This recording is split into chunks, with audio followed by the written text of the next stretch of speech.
আসসালামু আলাইকুম রহমতুল্লাহ। আজকে আমি ল অফ রেজিস্ট্রেশন এটার প্রশ্ন, যেটা এলএলবি সেকেন্ড ইয়ারের জন্য, ল স্টুডেন্ট সেকেন্ড পার্টের জন্য আপনি ফলো করতে পারবে সবাই। এই বিষয়টা নিয়ে একটু আলোচনা করব। এটা হলো 1908 সালের প্রশ্ন। হলো 1908 সালের রেজিস্ট্রেশন অ্যাক্টের বিধান অনুযায়ী দলিল সম্পাদনের 15 দিনের মধ্যে উপস্থাপন করতে হয়, এবং রেজিস্ট্রেশন অফিসার কোনো দলিলে নিবন্ধন অস্বীকৃতি জানালে তার বিরুদ্ধে কী কী প্রতিকার রয়েছে, সেটার প্রশ্নটা উত্তরটা আমরা লিখব। উত্তর 1908 সালে রেজিস্ট্রেশন অ্যাক্টের উদ্দেশ্য হলো গুরুত্বপূর্ণ দলিল নিবন্ধনের মাধ্যমে সম্পত্তির লেনদেনের স্বচ্ছতা, নিরাপত্তা এবং জালিয়াতি প্রতিরোধ করা। এই আইনটি দলিল উপস্থাপনের সময়সীমা এবং নিবন্ধনের অস্বীকৃতির বিরুদ্ধে প্রতিকারের সুস্পষ্ট বিধান প্রদান করেছেন। এটা হলো কতদিনের মধ্যে উপস্থাপন করতে হবে। সাধারণ নিয়মে এই আইনের 23 ধারায় বিধান অনুযায়ী হুইল ব্যতীত অন্য যে কোনো দলিল সম্পাদন এক্সিকিউশনের তারিখ হইতে 90 দিন বা 3 মাসের মধ্যে যথাযথ রেজিস্ট্রেশন অফিসারের নিকট নিবন্ধনের জন্য উপস্থাপন করতে হবে। এটা একটা ব্যতিক্রম আছে। এক্সেপশনটা কি? সাধারণ নিয়মে ব্যতিক্রম হিসাবে এই আইনের 24 এবং 25 দ্বারা বিধান অনুসরণ করা হয়। ধারা 24-এ কী আছে? এর বিধান অনুযায়ী একই দলিলে একাধিক ব্যক্তি ভিন্ন ভিন্ন সময় দলিল সম্পাদন করলে এই ক্ষেত্রে শেষ সম্পাদনের তারিখ থেকে 3 মাস মানে 90 দিন গণনা করা হয়। অত্র আইনে 25 ধারা বিধান অনুযায়ী যৌলিক কারণ অনিবার্য দুর্ঘটনা হয়তো অসুস্থতা নির্ধারিত সময় দলিল উপস্থাপন সম্ভব না হলে নির্দিষ্ট জরিমানা প্রদান সাপেক্ষে অতিরিক্ত আরও 4 মাস সময়ের মধ্যে কোনো দলিল নিবন্ধনের জন্য উপস্থাপন করা যেতে পারে। মানে 3 মাস আর পরবর্তী জরিমানা সাপেক্ষে আরও 4 মাস, টোটাল 7 মাস পর্যন্ত এই 25 ধারা অনুযায়ী নিবন্ধনের জন্য উপস্থাপন করতে পারবে। এমন ক্ষেত্রে এই আইনের 25-এর 2 ধারা বিধান অনুযায়ী বিলম্বের দলিল উপস্থাপনের কারণ উল্লেখ করে দরখাস্ত সাব রেজিস্ট্রারের বরাবর উপস্থাপন করা যেতে পারে। সাব রেজিস্ট্রার এই ধরনের দরখাস্ত পাওয়া মাত্রই তার নিয়ন্ত্রণকারী রেজিস্ট্রার বরাবর সিদ্ধান্তের জন্য প্রেরণ করতে হবে। এই আইনের 26 ধারা বিধান অনুযায়ী বাংলাদেশের বাইরে সম্পাদিত দলিল বাংলাদেশে পৌঁছানোর পর নির্ধারিত শর্তে 4 মাসের বা 120 দিনের মধ্যে উপস্থাপন করা যায়।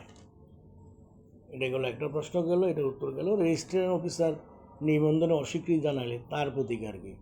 1908 সালে নিবন্ধন আইনে 71 ধারা বিধান অনুযায়ী যদি রেজিস্ট্রার অফিসার অস্বীকৃতির কারণ লিপিবদ্ধকরণের বিধান রয়েছে, সাব রেজিস্ট্রার নিবন্ধনে অস্বীকৃতি জানাতে পারে।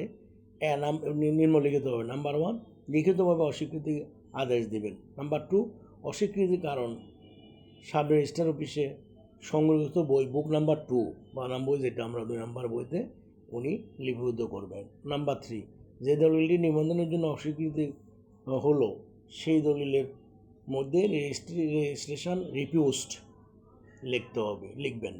নাম্বার 4, সংশ্লিষ্ট ব্যক্তি লিখিত আকারে নিবন্ধনের অস্বীকৃতির কারণ জানিবার জন্য আবেদন করলে অত্র কারণের অনুলিপি বিনামূল্যে প্রদান করবেন। এটা একটা কারণ। তার পরবর্তী প্রতিকার আপিল। এখন ওই ব্যক্তি যখন রিফিউজড হইল ওখান থেকে সাবমিশন, তখন তাকে আপিল করতে হবে। অত্র আইনের 72 ধারা বিধান অনুযায়ী আপিল দায়ের করা যাবে। যদি অস্বীকৃতির কারণ ডেনিয়েল অফ এক্সিকিউশন না হয়, তবে সংশ্লিষ্ট রেজিস্ট্রারের নিকট যথাযথ কারণ উল্লেখ করে আপিল দায়ের করতে হবে। অত্র আপিলের দলিল নিবন্ধনের অস্বীকৃতির তারিখ হতে 30 দিনের মধ্যে দায়ের করা যায়। রেজিস্ট্রার এই ধরনের আপিল প্রাপ্তির পর সাব রেজিস্ট্রার অফিসে সাব রেজিস্ট্রার কর্তৃক প্রদত্ত আদেশ বহাল রাখতে পারবেন, সংশোধন করতে পারবেন বা বাতিল করতে পারবেন, এবং রেজিস্ট্রার তার নিকট উপস্থাপিত আপিল দায়ের করার তারিখ হতে 45 ডেজ 45 দিনের মধ্যে নিষ্পত্তি করবেন। এই মর্মে আইনি বিধান রয়েছে।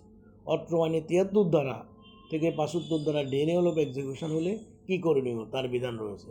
যদি নিবন্ধন অস্বীকৃতির কারণ হয় যে দলিলের সম্পাদনের অস্বীকার বা ডেনিয়েল এক্সিকিউশন করা হয়, তবে ক্ষতিগ্রস্ত ব্যক্তি রেজিস্ট্রারের নিকট সাধারণভাবে আবেদন করতে পারবেন। এক্ষেত্রে রেজিস্ট্রার প্রয়োজনীয় তদন্ত করে নিবন্ধনের নির্দেশ দিতে পারবেন। এখন সেকশন 76 ধারায় কী আছে? রেজিস্ট্রারের অস্বীকৃতি। এই আইনের ৭৬ ধারা বিধান অনুযায়ী রেজিস্ট্রার নিজেও যদি নিবন্ধন বা নিবন্ধনের নির্দেশ দিতে অস্বীকৃতি জানায় তবে তিনি লিখিতভাবে কারণ লিপিবদ্ধ করবেন। প্রশাসনিকভাবে তার আদেশ চূড়ান্ত, তবে আদেশের বিরুদ্ধে আপিল করা যাবে না। দেওয়ানি আদালতে মামলা, আদেশের বিরুদ্ধে এই আইনে ৭৭ ধারা বলা আছে, এই আইনে যে রেজিস্ট্রারের চূড়ান্ত অস্বীকৃতির বিরুদ্ধে দলিল, নিবন্ধন নির্দেশ, ডিগ্রি করে রেজিস্ট্রার প্রার্থনা করে সংশ্লিষ্ট উপযুক্ত দেওয়ানি আদালতে মামলা দায়ের করা যাবে ৭৭ ধারা অনুযায়ী। অত্র দেওয়ানি মামলা রেজিস্ট্রারের আদেশ অনুযায়ী আদেশের দিন থেকে 30 দিনের মধ্যে করতে হবে। আদালত ডিগ্রি প্রদান করলে, নির্ধারিত সময় দলিল উপস্থান করলে সে দলিল নিবন্ধিত হবে। যদি দেওয়ানি মামলা রায় বা ডিগ্রি তার পক্ষে আসে, তখন এটা যদি আদালত নির্দেশ দেয় তাহলে রেজিস্ট্রার বা যেই অফিসে দেয়, রেজিস্ট্রার বা সাব রেজিস্ট্রার অফিসে সেটা নিবন্ধন করতে পারে।